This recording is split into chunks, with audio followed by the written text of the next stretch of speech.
Hello guys, good morning. Luluto tayo ng adobo pork buto-buto. Spicy. Guys, lang tayo ng mantika. Painit tayo ng mantika para makapagisa tayo ng sibuyas, bawang at luya.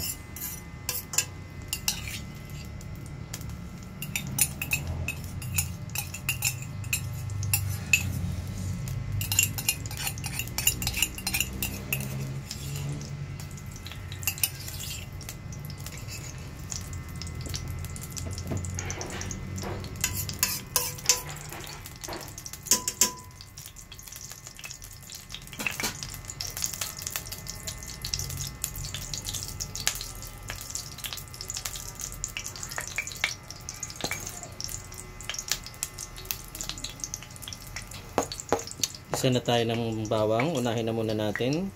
Yung mantika natin ay guys ay mainit na. So lagyan natin ng bawang.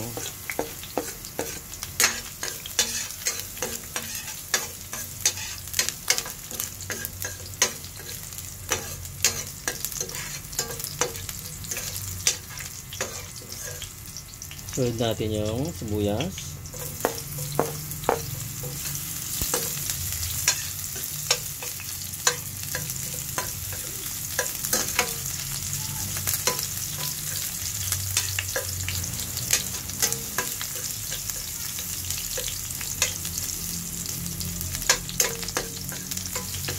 Isunod na rin natin ang ating luya.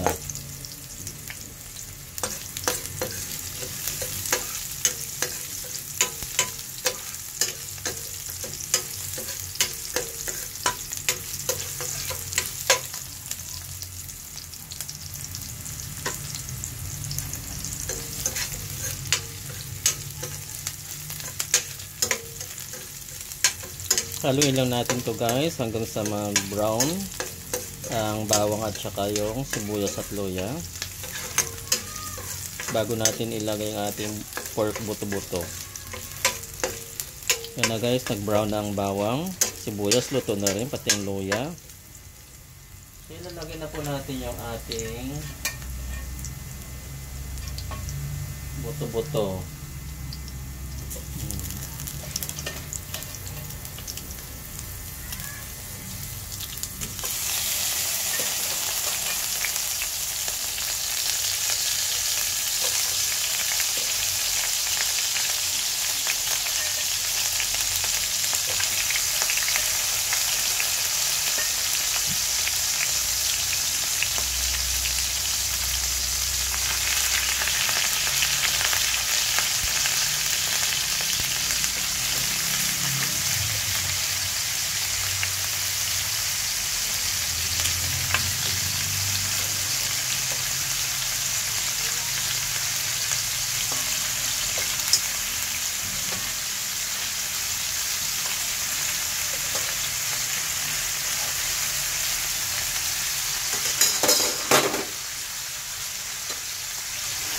Yan na guys, haluin na po natin.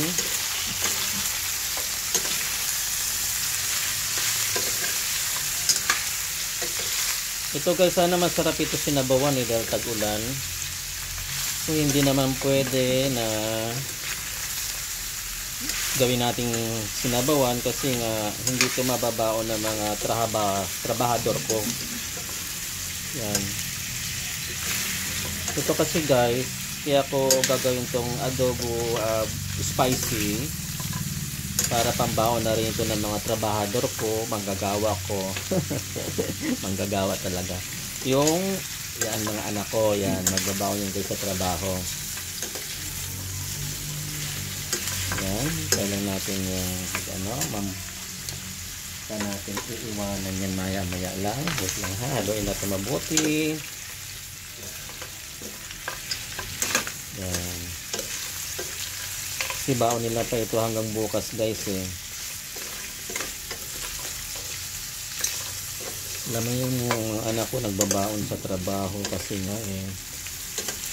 Nag-aano din yan sila sa mga bilihin sa labas, sa kantin. Masyadong mahal. Yan, kaya nagbabaon yan sila guys. Hindi naman makaulam yung mga anak ko eh. 2 piraso, okay na yun sa kanila.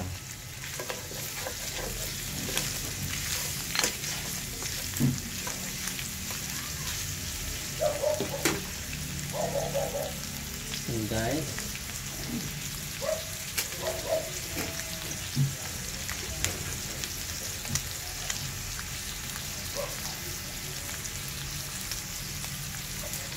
lalagyan na natin ng bilip, pamintang dahon, ayan, yung bilip na tinatawag.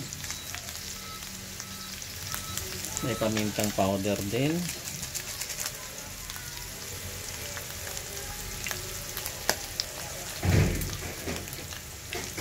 At may pamintang durog, yan guys. Kasi sayang eh. Ayan.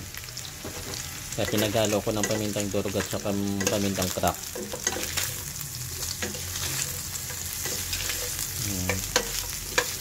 Ito guys, ang buto-buto na to guys ay yan. Pinakuluan ko na to kaya malambot na yan. So lalagyan lang natin muna ng konting water.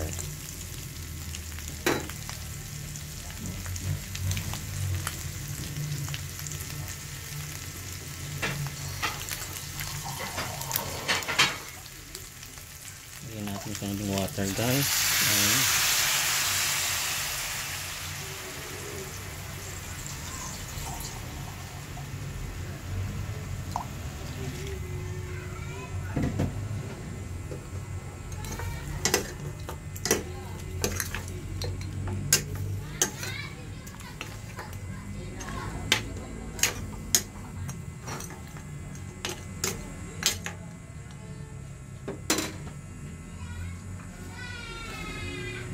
Lagyan na rin natin muna ng suka para maluto yung suka.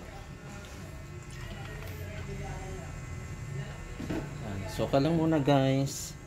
Ganyan po ang pamamaraan ko pag nagluto ako ng adobo spicy. Yan, iwan lang muna natin yan guys. Balikan na lang natin yan ulit.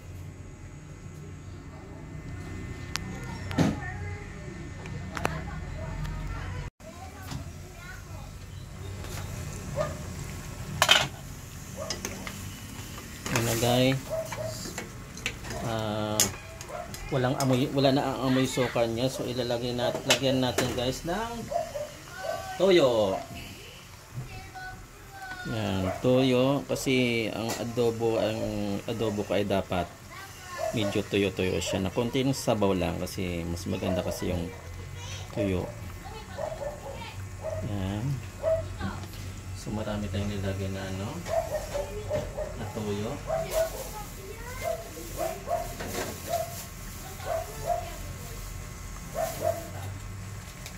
Guys, dahil gusto ng mga anak ko yung maanghang, maglagay na tayo ng chili powder instead of siling labuyo. Yan na. Mas masarap kasi guys kumain pag maanghang.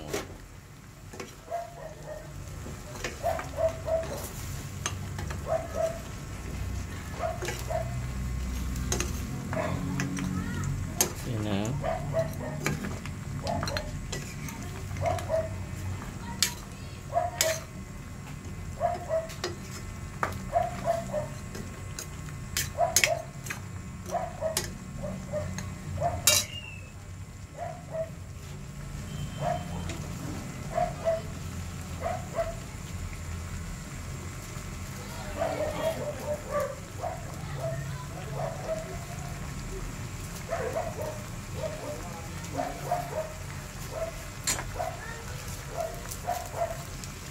Lagyan natin ng bitchin, timplahan na natin.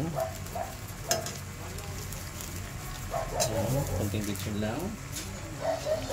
Haluin lang natin. Kaya pala gutom na ako guys, 11 o'clock na pala.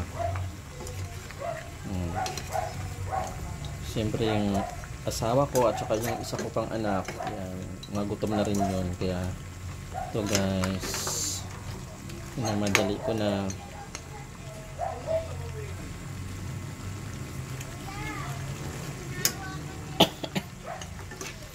Grabe guys, inubo ako sa sobrang ahang.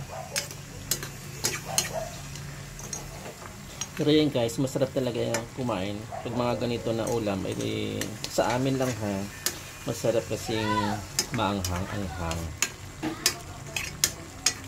And guys, meron pa tayong ihahabol dyan. Lagyan natin ng oyster sauce.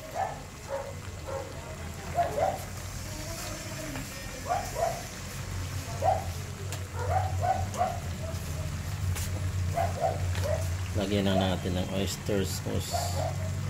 Yan.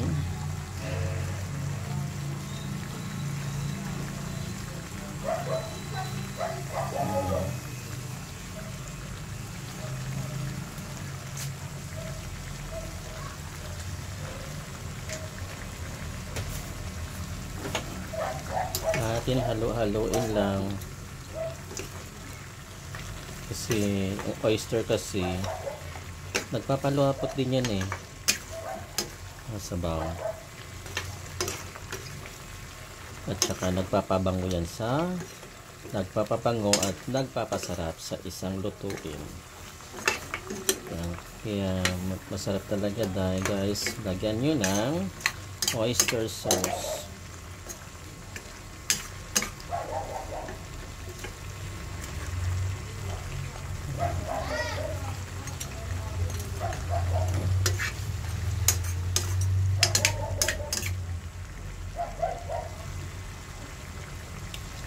Guys, grabe, sobrang sarap. Ito pala guys, yung ano na to, pork buto-buto. Binili ito sa Binyan. Yan, pinalabit namin sa inaanak namin kasi every morning namamalingki siya sa Binyan kasi nagtitinda siya ng mga pagkain. So ito, pinasabay lang namin yan. Yan, pinadala namin ito sa kanya sa halagang 250. Yan. May pambaon na bukas ang aking mga anak.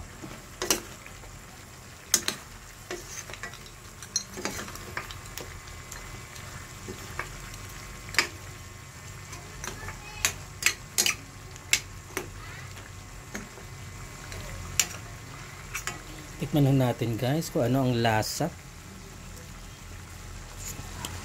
Grabe, ang sarap. Yan guys, yung anghang niya katamtaman lang. Yan.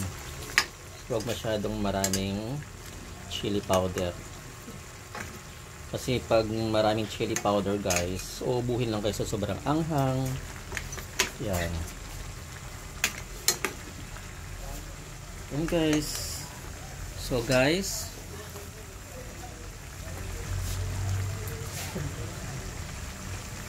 ay guys, mayroon pa pala akong ihahabol para lumapot siya. Lagyan natin, at lalo pa siyang sumarap, lagyan natin ng tomato paste. Yan guys, nakalimutan ko pala to kanina, ang tomato paste. Yan. Saka magkaroon naman siya ng wonderful color. Yan.